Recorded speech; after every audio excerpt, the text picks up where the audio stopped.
Well, we know who the MVP of the defense is so far this season, but what about the other guys? Who's breaking out? Who's performing under the radar? And who's got the most to prove? We get into all of that here on Locked On Bearcats. Our Locked On Bearcats, your daily podcast on the Cincinnati Bearcats, part of the Locked On Podcast Network, your team every day.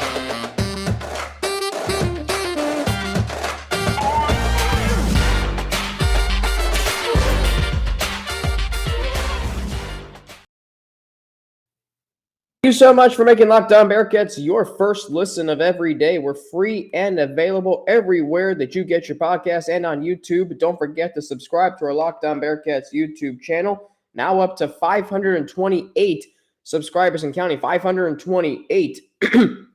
So keep those subscribers coming. Follow us too to get an alert every time we drop a new episode. Today's episode is brought to you by Upside. Download the free Upside code LOCKED to get $5 or more cash back on your first purchase of $10 or more. It is Thursday, so that means we are joined as usual. He was on our bonus episode Tuesday night, and he joins us every for our weekly conversation. It is my colleague from AllBearcats and Sports Illustrated, Russ Heltman. The Bearcats are 4-1, 1-0, and thank goodness they will never have to go to Tulsa again. And after this year, Russ, thank goodness we, as you and I were talking about Saturday night, don't have to put up with the American Athletic Conference games ever again on television. That was a slog, to say the least, there in Tulsa, Oklahoma on Saturday night. As Luke Fickell said, as Josh Watley said, I tried to ask him about the chippiness yesterday. Both of them very succinct in saying, we're leaving that in Tulsa. We're looking ahead to South Florida. And that's what we'll go ahead and do on this podcast. That is what we'll do, but there are some things I want to talk about from the Tulsa game, particularly the defense. Once again, a stellar performance, 11 sacks, 15 tackles for loss. You add those up, that's 26 of Tulsa's 83 plays that went for negative yards. Russ Heltman, I got to ask you, with this defense, we know who the MVP is, but who do you think is this year's breakout player on defense? For me, the breakout player on this year's defense is a guy that you and I talked about having to be kind of the skeleton key, like the man he was replacing turned out to be in 2021. That would be Mr. Jawon Briggs, the behemoth in the middle. I love what I've seen from Jawon Briggs this year. I think he's kind of been the unsung hero of this defense, as Curtis Brooks was last year. Briggs with 3 sacks already as a nose tackle. That is very impressive. 19 sack yards at that. So he's getting deep depth on those tackles as well. 4th on the team in total tackles. He was PFF's, a part of PFF's defensive college football team of the week on after this past weekend's performance. He was very, very solid against Tulsa, got great push, was getting in Davis Brin's face up the middle, did a great job stifling Steven Anderson and the rest of that rushing attack. Alex, he's a big reason, him alongside Will Huber, Ivan Pace, that kind of core group in the middle there is a big reason why this rushing defense has been so stout so far this year, and why this defense, many are comparing them to 2021, although not quite sure they're at that level in terms of top-end defensive play that we can expect out of them. But you and I didn't expect much of a drop-off despite losing 7 players from this defense starter-wise, and there has not been much drop-off at all. And a big reason for that has been Jawon Briggs play in the middle.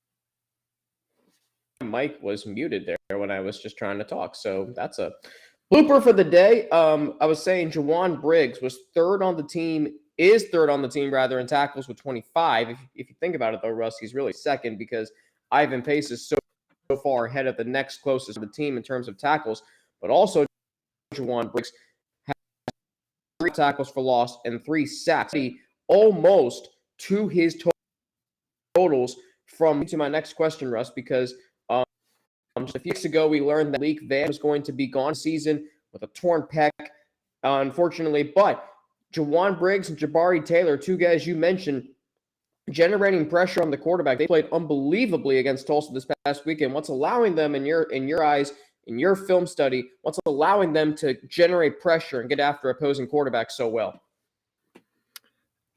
It's just point of attack and the ability at that point of attack to bring leverage up the middle and get these offensive linemen in the interior moving back on skates. You add in the fact that Ivan Pace is a howitzer, a moving bullet on that field. I mean, when he rushes from 3-4 yards of depth on passing downs or run blitzes from that distance, the amount of force that hits those offensive linemen when he makes contact is it makes my eyes widen every single time I rewatch these games. So I think it's the hunger, the strength of those guys on the inside, Jawan Briggs and Jabari Taylor, their ability to get underneath guys, get into their shoulder pads, get leverage, and then the fact that Ivan Pace is clapping guys on the back end about a second later after they make contact. It really just shell shocks all of these defense or all these offensive linemen, and I think it's just a wave of force from one total entity that makes up this trio. And that's the biggest reason I believe they're getting so much push on the interior and why they had the most sacks they've had as a team in over 15 years against the Tulsa Golden Hurricane. Yeah, that's I mean, what they did on Saturday in limiting Tulsa, because we knew Tulsa could run the football, and we knew they could run the football last year, and they held them to 36 yards rushing. Truly a remarkable performance by the defense. Let me ask you this, because we talk about this defense, comparing them to last year's. Is this defense better? Because, like, Russ, I watched this team, and I think last year's defense was so hyper-focused on how good and how dominant Sauce Gardner was that we forgot about how many other great players were on that defense, even though they didn't necessarily show up in the stat sheet. But this year, you look at what Ivan Pace is doing, you look at what the defensive line is doing, you look at what Javon Hicks is doing, who had a really good game on Saturday. Is this defense better, I guess I should ask, in terms of depth than it was last year? I think it's safe to say the defense is not overall better than the Black Cats defense we saw last year, which was historic in the low amount of explosive plays they allowed, historic in their pass defense. I believe they had the number one pass efficiency allowed in the entire country last season. So when you add in that fact and you have the type of top-end talent that defense had, this defense, of course, the only real mock drafts that we're seeing for any guys defensively are now Ivan Pace, who's popping up on a couple of those here and there in terms of 3-round mock drafts, not necessarily even getting into that first round just yet. I would be kind of shocked if he does eventually get there. But moving on to the actual point, I think there is more depth. I think this team defensively has more depth than it did last year, and I think that's evidenced by the guys that they've lost and not necessarily lost a beat when they've come off the field. Arquan Bush, perfect example. Sure, Justin Harris has to come in, spot duty, gets targeted all 14 times in the second half, but he only gives up 40-ish yards receiving, 3 to 4 receptions, never gives up a big play, has those pass interferences that you'd like to get cleaned up, and had another one on Saturday that I'm sure will continue to be a point of emphasis, but that's just one of the examples. Another being Noah Potter and Justin Watley, who had a huge day on Saturday, and Eric Phillips, who I think is going to continue to play really good football for this team. All of those core pieces that you lost for a play here, a play there, given Arquan Bush, or a full season, it's looking like with Malik Vann, have been covered up and put makeup on, for lack of a better term, pretty succinctly so far. And I think that's a great testament to the recruiting acumen the staff has pulled off over the past few years and the coaching acumen that they have to know what their best players do well and put them in positions to succeed. You mentioned Javon Hicks. When I was watching that game against Tulsa, in that possession where he intercepted Davis Brin, he had a nasty tackle in the open field. He had a pass breakup on a great hit a couple of plays later, and then 2 plays after that, he has an interception. Basically, you can only have a better stretch as a safety if you intercept the ball in the first play of the drive, essentially. So Javon Hicks, Brian Threats, who got tossed out of that game due to targeting in the second half, the safety play, I think has kind of replaced the cornerback play as the marquee part of this of the back end of this defense. So we look at some numbers. Our good friend Justin Williams over at The Athletic, in his film review, he gave us some numbers comparing this year's defense through 5 games to last year's defense through the whole season. Yards per game is down by about 15 yards. Yards per play is down by almost 3/4 of a yard. Points per game up a little bit, but still tied for 34th in the country at 20.6. Gains of 20-plus yards. Last year, they allowed 40. So far this year, 19. Gains of 30 yards, 6. Last year, they allowed 15. They do allow opponents to convert 42 or nearly 43% of their third downs, and they convert in the red zone 82.3 or 4 rather percent of the time. Pass efficiency defense, you mentioned it, Russ. They were first last year. They're 12th this year. I mean, then again, when you lose another worldly corner like Sauce Gardner, you can expect a slight drop-off. Defensive. First to 12th is not much given there's 130-plus teams. Exactly. Where I do worry, though, is penalty yards per game. Last year, they were 71st. This year, they're 130th. How many teams, Russ, are in college football, FBS? I think there's only one more team that could be worse than them in that scenario. And I think, isn't Houston the only team below them? I might be, yeah. They've been really undisciplined this year, and obviously one team getting the rest of the fundamentals correct, and another team not, in Houston, who is having a disastrous start to their 2022 season. But you just hit the nail on the head, Alex. That is the biggest thing for this team to continue to work on. It will not get fixed. Yeah. We know this. If you look back at the overall rankings in penalty yardage and penalties per game under Luke Fickell throughout his first 5 years, it's in the bottom half of the NCAA every single season. Now, the key is getting from second to last place to 80th place or 71st place like you were last year, to the point where, sure, there are some penalties here and there, but they're not keeping drives alive for the opponent late in the game on the road, putting them at the 1 yard line and making your all-world senior linebacker transfer in Ivan Pace Jr. have to make a play on a tight end to make sure that Tulsa has zero chance of coming back in that football game, which if they would have caught that touchdown, you make it 30, what would have been 31-28 with an onside kick coming. Who knows? Crazier things have happened. So they have put themselves in some disadvantageous positions because of either aggressiveness or just sloppy play. And that's something obviously they can clean up, and I expect them to clean up. If they are averaging 90 yards in penalties every single game the rest of the year, then that would surprise me a lot. It's a question that Luke Fickell's been asked multiple weeks in a row now, and he hasn't really had an answer for it, so hopefully it does get cleaned up. Corey Kiner, he broke out on Saturday. We've talked about it. We've written about it all this week. Now we'll talk about it here on today's show. Plus, I'm going to ask Russ a question that I heard from a comment, a listener on Cincy 360 on ESPN 1530 with former Bearcats legend Tony Pike and our good buddy Austin Elmore. So we'll get into that.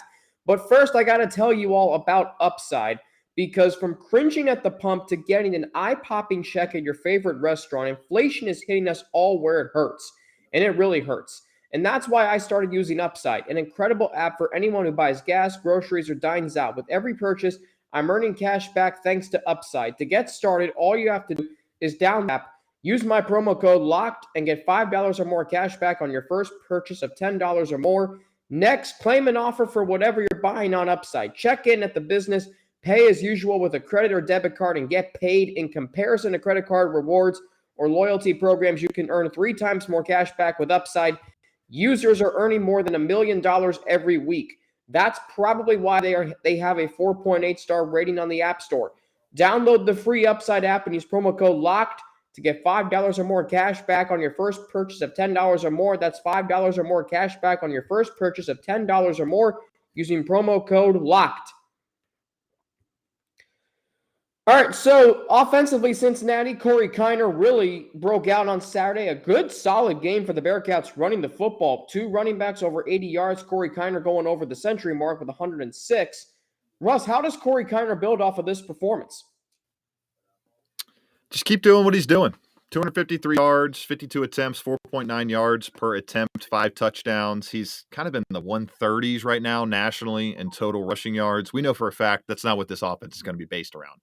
But I think it can be based around a rushing attack centered on Corey Kiner, and it looks like Charles McClellan. Those have seemingly become the bell cow backs for this offense. Ryan Montgomery, we talked about his status last week. We noticed him back at practice. Well, he played well on Saturday in one role. His punt returning role, had a career-long punt return, was the special teams player of the week for Luke Fickell's eyes.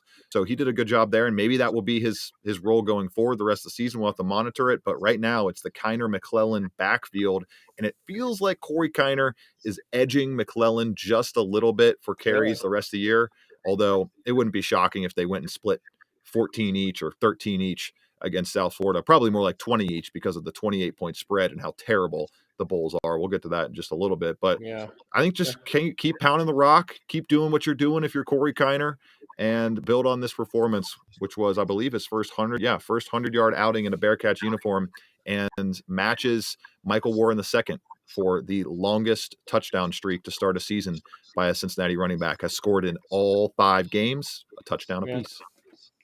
Yeah, and that's something too. Like when you think about that, he was struggling when he was a little dinged up. You look at the game log and you see 5 straight games with the touchdown to start the season. That's really good, Russ. So what makes you think that Corey Kiner could become this lead running back? Because it was a question we asked coming into the season who was going to emerge as the lead running back, and it's been kind of a by committee approach. McClellan shouldered the load against Miami.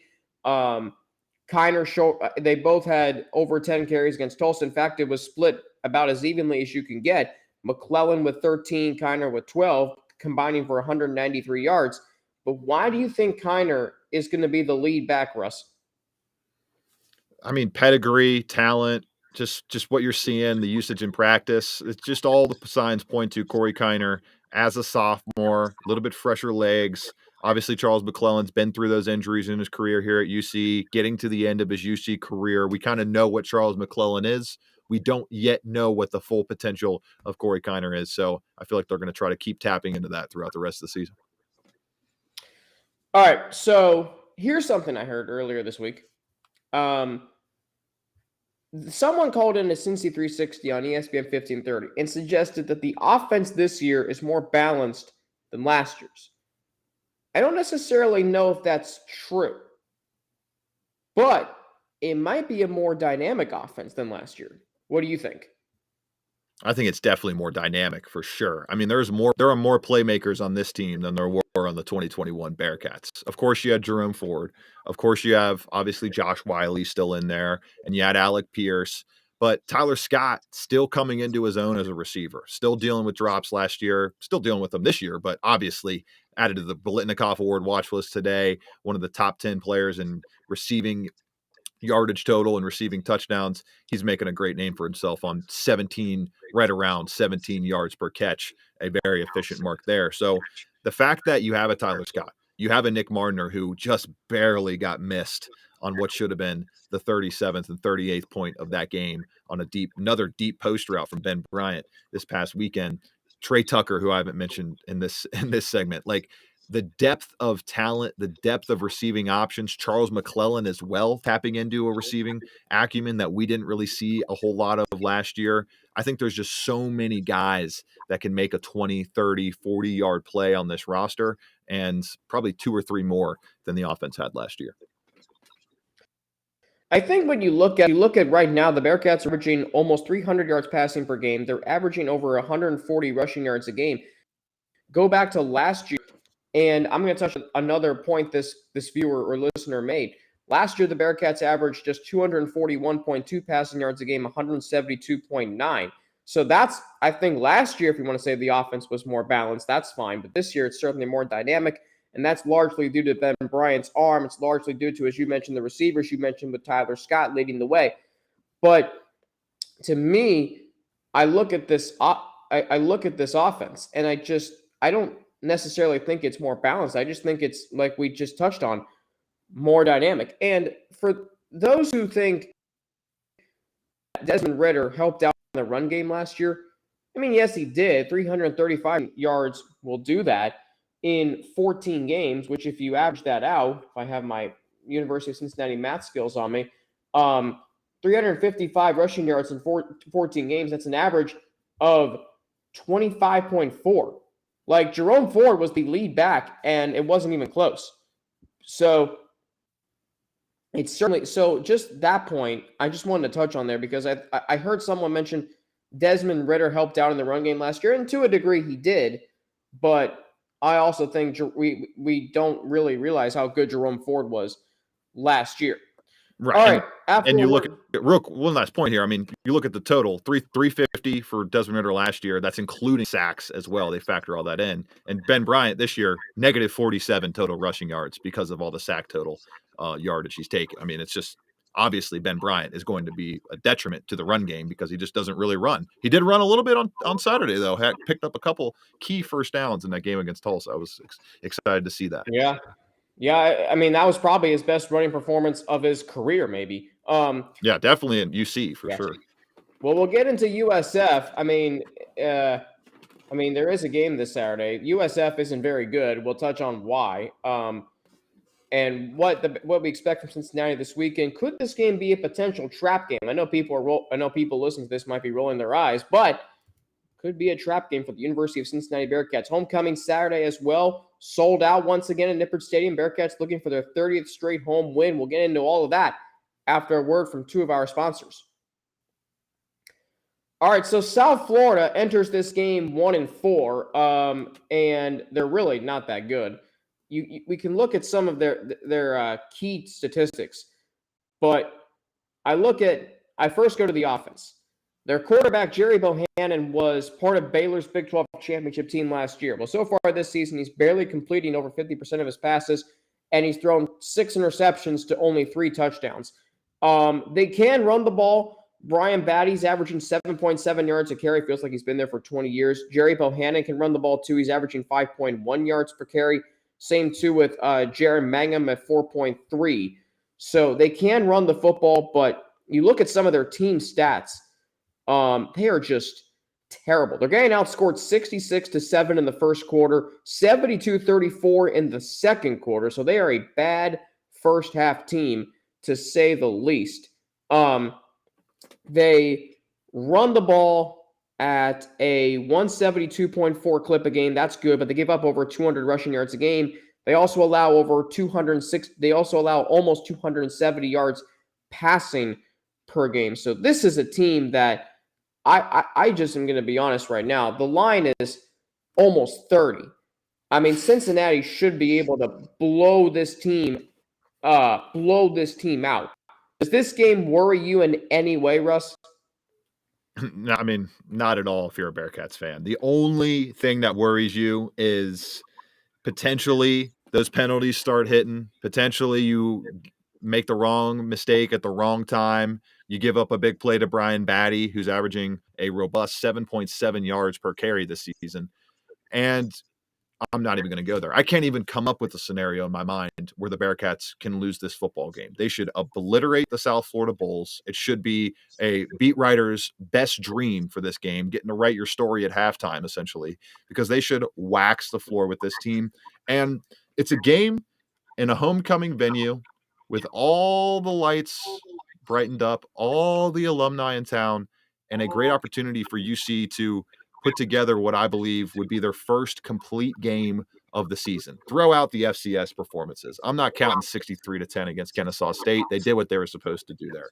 If they come out, cover the spread by a touchdown, 2 touchdowns, put up a 50-piece, give up less than 14 points, really cement their status in the AAC, that's what I would try to gauge this on if you're a Bearcats fan, and definitely at least gauge it on that 28 to 30 point spread, wherever it does end up landing prior to kickoff, because this team is an unmitigated disaster.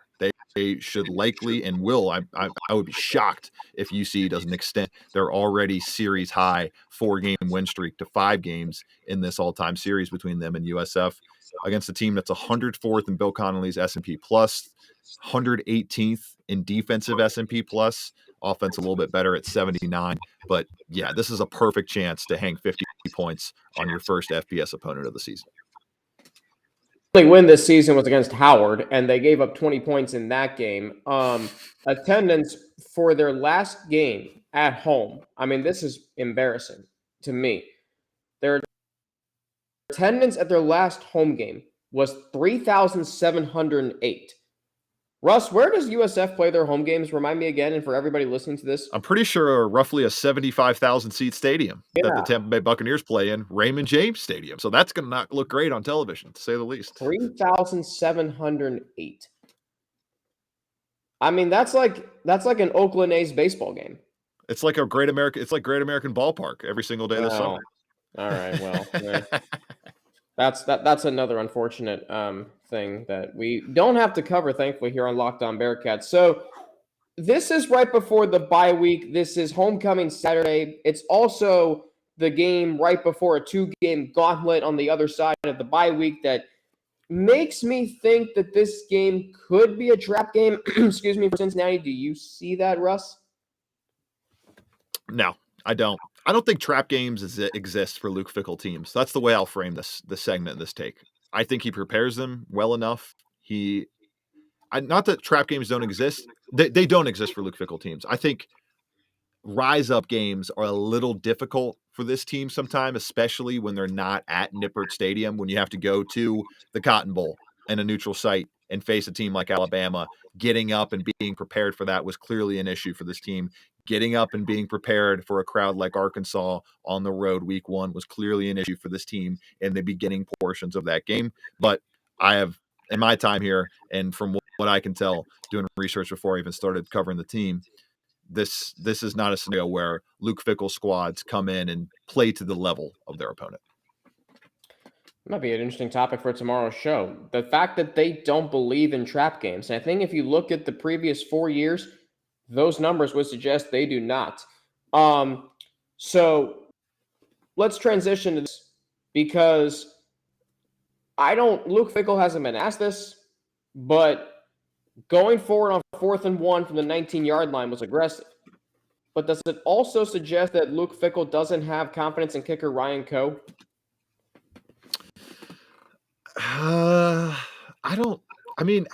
It's tough. This is a tough one for me right here. I've been mulling this over since you sent me the rundown this morning.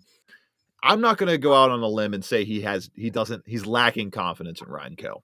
I think every college coach, unless you have Evan McPherson at Florida 2 years ago or Justin Tucker, I don't even know where he went to school, but Texas. Justin Tucker in college, every head football coach at the FBS level has trepidation at some level about their kicker. And I think when you have the opportunity to take an even extend your lead even more with 7 points, with your best playmakers and the harder your offense working well in terms of that passing game at that point of the contest against Tulsa, as opposed to going with your field goal kicker and Ryan Coe, who at that point in the game was 50% on field goals for the season, I think it's a pretty easy decision to make. And it's a decision that you're seeing coaches at all different levels make throughout the NFL, college, like John Harbaugh, a perfect example. He chose to leave the ball in his best playmaker's hand last week, as opposed to letting Justin Tucker kick the easy field goal, and then you have to still defend the full length of the field anyways. So it's very fun to have these debates, and in this exact debate, I wouldn't say it's a lack of total confidence in Ryan Coe, but it's the overall lack of confidence in college kickers that makes you make that decision. Interesting. All right, so you mentioned his name. I'll transition there. Sunday night in the Charm City. Have you ever been to Baltimore? I have not. I would love a crab cake. I need to get out there. Yeah, they do have some good crab. Anyway, Sunday night football, Bengals and Ravens. Russ, you also write for All Bengals. You do the Bengals bets every week for James Rapine, our good buddy, his website, All Bengals. As far as this game, how excited are you for this game? First, how big of a game is it for the Bengals? I am as excited as one could possibly be for this game. I think it's been since 2015 that the Bengals have played at back-to-back primetime games, and it's been at least 3 or 4 years, I believe, since they have played on Sunday night football. So this should be a lot of fun, a huge, huge divisional battle, first place in the division on the line, pending tiebreakers, all that stuff. But obviously that'll get worked out throughout the rest of the season. And this is a massive game for the Cincinnati Bengals. It's a chance for them and their defense in particular, I think, to make a statement. I don't know that I don't know that they're going to get things figured out this week. They might still be a little shaky. They might always be under Zach Taylor, an inconsistent offense. But what they do have is an elite defense right now under Lou Anarumo. Yeah. I believe they communicate and they coordinate their roles in secondary, particularly in coverage, better than any defense in the NFL. They're always on the same page, and they're going to have to be on the same page against a guy like Lamar Jackson, who has started his career very well against the Bengals, Alex, but over the last 2 outings, it did not go quite as well. And I'm very interested to see what kind of things Greg Roman, Baltimore Ravens coordinator, has cooked up to unlock his quarterback a little bit more against this defense. And on the other side, what Mike McDonald is going to adjust with his defense and the aggression they showed that bit them badly last year in those just bonkers Joe Burrow passing performances. How did they adjust that game plan? Yeah. It's all going to be a lot of fun Sunday night. 941 passing yards for Joe Burrow combined in the 2 games last year. 7 touchdowns, only 1 interception. Really, that 1 interception, I'm not even going to fault him for that. That was just him trying to make a play, and the best corner against the best receiver made the play. So there is that. Huge game. And I think, like, for me, what this game means, because Russ, like, there are those who are still going to say right now that the Super Bowl run was not a fluke, or was a fluke, excuse me. You go in on Sunday Night Football into Baltimore and win, I think that'll prove that last year's run was not a fluke, because the Bengals didn't have any primetime games except for 1 last year. This year they've got 5. They've already won their first. Joe Burrow, fun fact, 3-0 in primetime games. But you got to remember something too. Like, this is the Bengals' first Sunday night game since 2018 against Kansas City. I don't think we need to mention that game too detail. I think that wasn't that the game where they got football? wasn't that when they started 3-1 and then got absolutely bricked by Kansas City? It was like the most fraudulent 3-1 of all time. I remember talking to my buddies like, this is not a 3-1 football. It's like the Giants this year, essentially. Yeah, well, it was actually 4-1, so even better. 4-1, yeah. Yeah. So they're 0-8 on Sunday Night Football since 2006. So there's that for you. Don't love that. But that was when Al Michaels was calling play-by-play. Now you got Mike Tirico. And Marvin Lewis was at the helm, so. True. Oh, yeah, I forgot about that. All right. One final question, because I heard you talking about this with Josh Wiley earlier this week at practice. How would you assess the tight end play so far this season for the Bearcats? I talked about Jawan Briggs being the skeleton key for this defense. Josh Wiley and Leonard Taylor make this offense go. They are in that same exact role on the other side. I don't know. I told this to Josh, and he kind of agreed with me. But I told him, like, I don't notice it as much watching the games because you're focused on the ball. You're focused on Bryant passing it downfield or Kiner taking it upfield after he's already got done with his blocking. But then you go back and rewatch the games, and I try to focus on the trenches a little bit more and the great positions that Nate Letton and Gino Guidugli, the tight ends coach and offensive coordinator of the Bearcats, put Josh Wiley and Leonard Taylor into to make play sealing blocks, to make big play defining blocks in this offense is really cool to see. They get them out there as the fullback sometimes. They get them off kilter, off the line of scrimmage. They make a lot of huge blocks in this offense that unlock those deep post routes to Tyler Scott, that unlock the deep dig routes to Trey Tucker, that unlock the second level runs that we were starting to see this past weekend from Charles McClellan and Corey Kiner. So those guys, obviously 5th, I think, and 7th or 8th in total receiving yards this season on the team, still hovering right around 100 yards total between the two of them, even though we are 5 games into the year. But despite that lack of raw production that you can see on a screen when you look up the stats offensively, they have been so crucial to this team's ability to spread out defenses and attack them vertically. That blocking has been massive from the 2 men on the outside of the offensive line, Josh Wiley and Leonard Taylor. They've been great this season. No, it has, and I look forward to. I think it's great too, because like they don't have to be catching touchdowns, especially with the deeper receiving core that they have this year, the Bearcats here. So it's great that they are impacting the game in more ways than just when the ball is in their hands. Russ Heltman is on Twitter. You can follow Russ on Twitter at Russ Heltman11. He's a producer and host at WMKV 89.3.